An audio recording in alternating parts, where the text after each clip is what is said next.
ঐশী ঘোষকে জিজ্ঞাসাবাদের জন্য দিল্লিতে সিপিএম এর সদর দপ্তরে পুলিশের যাওয়া নিয়ে দিল্লি পুলিশের তীব্র সমালোচনা করেন রাজ্যসভার বিরোধী দলনেতা মল্লিকার্জুন খাড়গে।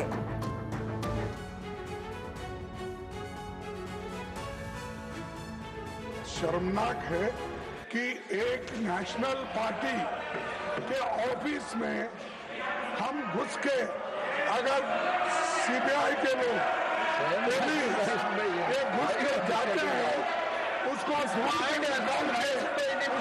अरेस्ट करने की बात करते हैं। Democracy is not safe, people are not safe.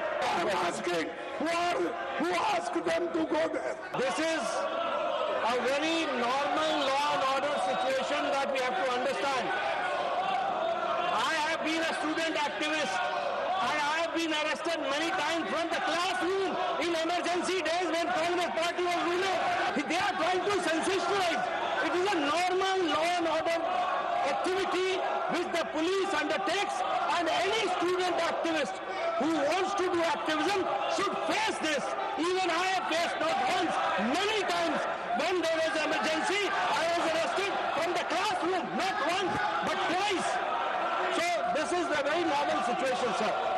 অর্থাৎ রাজ্যসভা লোকসভা দুই কক্ষই আমরা দেখলাম যে রীতিমতো পরিস্থিতি উত্তপ্ত। দিল্লি থেকে রয়েছেন আমাদের প্রতিনিধি জ্যোতির্ময়। লোকসভায় যখন পরীক্ষা বিল নিয়ে ওই হট্টগোল, তখন রাজ্যসভায় আমরা দেখছি ছাত্রনেত্রী ঐশী ঘোষের গ্রেপ্তারি প্রসঙ্গে একটা মানে তুমুল পরিস্থিতি, মল্লিকার্জুন খাড়গের উত্তপ্ত বক্তব্য আমরা দেখলাম। তাহলে এই মুহূর্তে বিরোধীরাই অ্যাডভান্টেজে আছে, সেক্ষেত্রে কেন্দ্রের পক্ষ থেকে বা বিজেপির পক্ষ থেকে পাল্টা রণকৌশল কি নেওয়া হচ্ছে? দেখো, এই যে প্রশ্ন ফাঁস রোখার জন্য যে বিল নিয়ে আসা হয়েছে সেই আলোচনার পরিসরকে কাজে লাগিয়ে লোকসভাতে বারবার ধরে দিল্লি সহ বিভিন্ন বিজেপি শাসিত রাজ্যে বিক্ষোভকারী ছাত্রছাত্রীদের ওপর যেভাবে পুলিশ লাঠিচার্জ করেছে, যেভাবে পুলিশ অত্যাচার করেছে বলে অভিযোগ, সেই ইস্যুকেই বিরোধী দলের সাংসদরা তারা বারবার ধরে তুলে ধরছেন। এবং সেই কারণেই যখন এই অভিযোগ তোলা হচ্ছে, সেই অভিযোগের অভিমুখে বা উল্টো দিকে দাঁড়িয়ে রয়েছেন স্বয়ং কেন্দ্রীয় স্বরাষ্ট্রমন্ত্রী অমিত শাহ। রাজ্যসভাতে এই ইস্যুতেই অমিত শাহের বিবৃতি দাবি করে, এই ইস্যুতে আলোচনার দাবি করে বারবার ধরে রাজ্যসভা মুলতবি হয়ে গিয়েছে। কালকে রাজ্যসভায় কোনো রকম বিজনেস হয়নি, আর আজকেও যখন লোকসভায় এই আলোচনা হওয়ার কথা এবং গতকালও যখন দিনভর আলোচনা হয়েছে, কেন্দ্রীয় স্বরাষ্ট্রমন্ত্রী অমিত শাহ তিনি উপস্থিত ছিলেন না। আজ সকালেও তিনি উপস্থিত নেই, প্রধানমন্ত্রীও উপস্থিত নেই। স্বাভাবিকভাবেই এই বিষয়টিকেই লোকসভা রাজ্যসভা দুটি জায়গাতেই বিরোধীরা হাতিয়ার করছে। এর পাশাপাশি বিরোধীদের অভিযোগ যে একদিকে যখন সুপ্রিম কোর্ট নির্দেশ দিয়েছে, একদিকে সরকার প্রকাশ্যে দাবি করছে যে সাধারণ ছাত্রছাত্রীদের বিরুদ্ধে কোনো রকম শাস্তিমূলক পদক্ষেপ নেওয়া হবে না, এই বক্তব্যের আড়ালে রাজনৈতিক কর্মীদের বিরুদ্ধে পদক্ষেপ নেওয়া শুরু হয়েছে। সুপ্রিম কোর্ট বলেছে যে যারা দাগী আসামি তাদের বিরুদ্ধে ব্যবস্থা গ্রহণ করতে হবে এবং তাদের কোনোভাবেই ছাড় দেওয়া হবে না, অর্থাৎ এর মধ্যে যদি সমাজ বিরোধীরা প্রবেশ করে থাকে তাদের বিরুদ্ধে আইন মোতাবেক ব্যবস্থা নিতে হবে।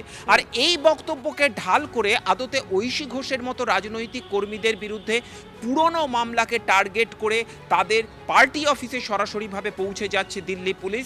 গতকাল যে ঘটনার ছবি আমরা TV9 বাংলায় দেখিয়েছি, আজকে মল্লিকার্জুন খাড়গে সেই বিষয়টি তিনি রাজ্যসভায় উত্থাপন করেন এবং বলা হয় যে এটা কার্যত একটা ট্রেন্ড। ঐশী ঘোষের ঘটনা শুধুমাত্র একটি বিচ্ছিন্ন ঘটনা নয়, আদতে এই ঘটনাকে ইস্যু করে, অর্থাৎ ছাত্র আন্দোলন, ছাত্রছাত্রীদের বিক্ষোভকে ইস্যু করে রাজনৈতিক প্রতিপক্ষকে ফের জেলে পাঠানোর পরিকল্পনা করছে বিজেপি।